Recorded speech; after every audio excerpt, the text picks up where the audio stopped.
I just want to start by saying I received a text message about 10 minutes ago saying that over 1,000 people are marching against disability benefit cuts in Edinburgh as we speak, so well done to those in Edinburgh.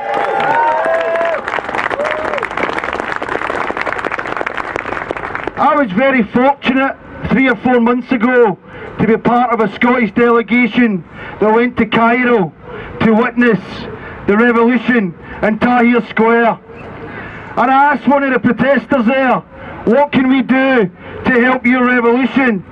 And he says, what you should do is go back and occupy your own squares.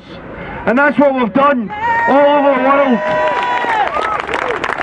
Because we know that the 99% of the world's population have a message of hope, and the 1% that rule us have a message of despair. And we are part of a new global movement involving tens of millions of people. And part of that movement is to oppose illegal wars and illegal occupations. There's been a lot of gloating in the press yesterday about the death of Muammar Gaddafi.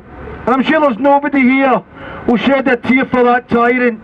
But we should remember who funded that tyrant, who propped him up, who sold him the arms. It was Tony Blair and continuous Labour and Tory governments. And let's look at the legacy of the last 10 years of the war on terror. 1 million Iraqis dead. We don't know how many Afghan civilians are dead because they don't count civilians who die in Afghanistan. They bombed both these countries back into the Stone Age. And we should continue to oppose illegal wars and occupations for oil, for greed and for big multinational corporations. In our movement against bankers' greed, we have to understand there's a military component to it. I would describe it as two cheeks to the same arse.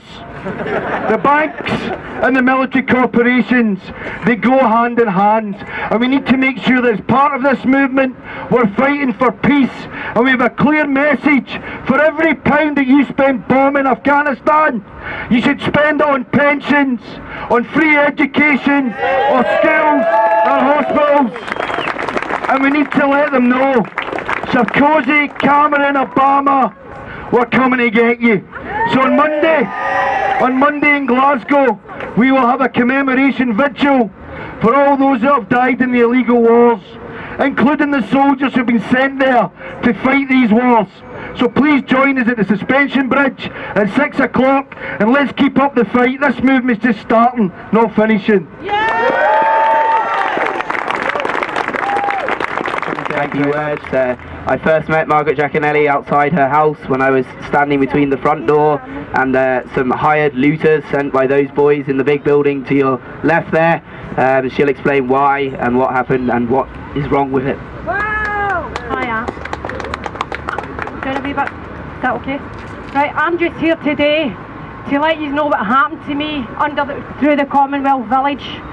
Glasgow City Council came in and stole my home from me, a home that I owned for 35 years.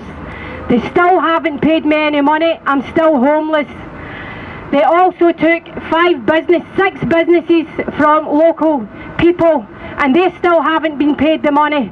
But the developers have went away with millions, and the speculators buying pieces of land for £40,000 and getting away with 5.6 million. Another developer went away, paid 3 million and went away with 21 million. This is going on. Glasgow City Council said I had no human rights when we went to court because I was getting my house taken off me. The Commonwealth Village was for the good of the city, and that's why I didn't count. They just came in, walked right over us, sent 150 police. They came with balaclavas and masks on. 20 minutes to 5 in the morning and threw us out of our house. We had nowhere to go. So today we have started a campaign. It's called The Right to Stay Put, and it's challenging the CPO. What it is, it's an old act from 1845, and it gives the council the rights to come in and steal your property. and it's been going on for years, and everybody's house is not safe because if a developer wants your land, they'll come in and use this and steal it. Thanks very much. Thank you very much, Margaret. Cat Boyd to come and speak a little bit about the Coalition of Resistance.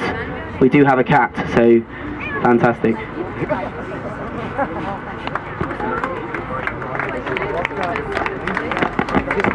Hi, my name is Cat Boyd. I'm representing Coalition of Resistance. It's an anti-cuts and anti-privatisation organisation. I think the 9-point statement that was read out was absolutely brilliant. Like, I don't think CORE could disagree with anything that was said there. At a CORE meeting recently, we had a live link-up with someone on Occupy Wall Street. I can tell you the atmosphere in that room was incredible. It was absolutely unbelievable. This resistance is global, and there's something very important happening on November 30th. Could be potentially the biggest day of industrial action this country's ever seen. Because of the complete disregard for the working class that has gone on in this country for decades. This isn't just about the condemned, this is about what's happened before. There are people, rising unemployment means a lot of people aren't in trade unions. So this occupation here is a chance to represent everyone. Students, workers who are not unionised, the unemployed, the disabled, the elderly. I think the message that we are sending out today, despite quite a large media blackout that's happened, it's been absolutely disgraceful, the lack of coverage of this occupation. We want to send a message that says that we're a force to be reckoned with. We're the 99% and we will win this fight. Thanks very much, Kat. Next I would like to invite, if we have her, Angela McCormick, who is a member of EIS. Thank you. I wasn't sure that was me or not. I'd just like to say this turnout is absolutely brilliant. I don't know if you've done it already, but give yourselves a round of applause or a wee bit of look to the left and right and say, well done, every single person that's here today. And again, I don't know, I'm sorry, I was at another meeting, I came here kind of late to get down. But the reminder is that we're part of a global movement, and that's what I think has inspired many people here today. It's what keeps my heart pumping, and I would like to pay tribute to those that have maintained this presence at George Square. Again, well done, every single one of you. And that includes people who have given clothes and food and donations. I know the guys are getting support, and this is a message to the council. It's a message to all those who are watching to see our movement, looking for a sign of weakness to step in against it. And I'm speaking to somebody, I'm a college lecturer, I'm an activist with the EIS trade union, and I tell you what, in my work, I've worked 16 years, and I can tell you categorically, we have never worked harder, never felt the pressure of work more difficult, never felt more insecure, and never had our hearts broken so many times when we had to turn away young students who are told by this government to get out and get a job and get a career, and are turned away from colleges every year. Single parents under attack by Cameron and told to get out to work, you can't get benefits. They turn up at our doors and they get turned away by FE college after FE college because there's no money for childcare, there's no money to put the courses that are needed by people. So that's why this movement is so important, because it gives heart to us in our workplace as we look forward to November the 30th. 3 million people will withdraw their labour on that day. 3 million individuals will join, fingers crossed, hands clenched, on that day and send a clear united message to the Eton Tory toffs who don't have to worry about their children's future, who don't have to worry about their jobs, who don't have to worry about university. Send a clear message to the Eton Tory millionaires that we are standing up against their plans to strip back every vestige of support, social welfare that we, each and every one of us, and our fathers and mothers and grandfathers have fought to create today. We won't stand by and see it taken back into the hands of the rich and powerful. So build this movement, because November the 30th is part of it and it's coming.